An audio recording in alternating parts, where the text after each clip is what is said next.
মানে অনির্বাণ ভট্টাচার্য, হুম। এই নামটা সার্চ করলে গুগলে, না মুশকিলের ব্যাপার আছে। জানি তো এইটা তো, না হ্যাঁ, এটা একটা সমস্যা হয় ইনফ্যাক্ট। আমাকে অনেকে বলেওছে যে হ্যাঁ হ্যাঁ আম, খুব ক্লোজ বন্ধুরা, হ্যাঁ হ্যাঁ যে তুই একটা কিছু কর না, হ্যাঁ হ্যাঁ। দেখ না কি কিছু একটা। আমি কেন করতে যাবো?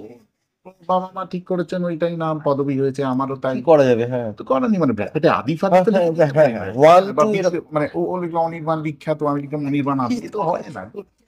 তো ওই আর কি। হ্যাঁ, আমার পাওয়া যায় না। ইনফ্যাক্ট আরো মজা হচ্ছে যে একটি ছবিতে উম, আহ, ও অভিনয় করলো, হ্যাঁ আমি অভিনয় করলাম। হ্যাঁ আর তাতে আবার আমার ওই স্ক্রিন প্লে এবং ডায়লগও ছিল, হ্যাঁ হ্যাঁ অ্যাডিশনাল হ্যাঁ। স্ক্রিন প্লে, যদিও নাম দেয়নি, সে ঠিক হুম আছে।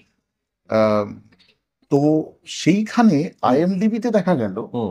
যে ডায়লগ রাইটার অনির্বাণ ভট্টাচার্য। মুখ দিয়েছে। হ্যাঁ আচ্ছা, অসাধারণ। অনির্বাণ ভট্টাচার্য মানে তো হ্যাঁ হ্যাঁ obviously হ্যাঁ হ্যাঁ আর হ্যাঁ তো কি হ্যাঁ, আর হতে তো কেউ হতে পারে না। তোর বিড়ম্বনা।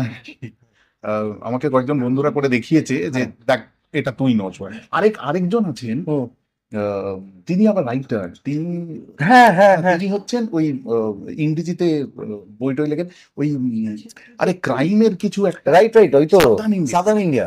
তার রাইটার। রাইট, সেটা অনির্বাণ ভট্টাচার্য, রাইট। আমি আবার ভেবেছিলাম যে আমি আবার ডাবল ওয়াই দিয়ে লিখি, হেভি, তাতে আমার মানে বিরাট চাপ হয়, লোকে ভাবে নিউমেরোলজি, আসলে ওসব কিছুই না। তো ডাবল ওয়াই দিয়ে লিখি, হুম তাতে ব্যাংকের খুব মুশকিল হুম হয়, কারণ হুম, কেউ হুম। চেক দিতে গেলে হ্যাঁ তো হ্যাঁ হ্যাঁ, ভাই দিয়ে তখন দেয়। তো তখন আমি বললাম ভাই নয়। তো সেইটা কি বলছিলাম, খেয়েই হারিয়ে গেলাম। এই হয় এতগুলো অনির্বাণ না, খেয়েই হারিয়ে যাই আর কি।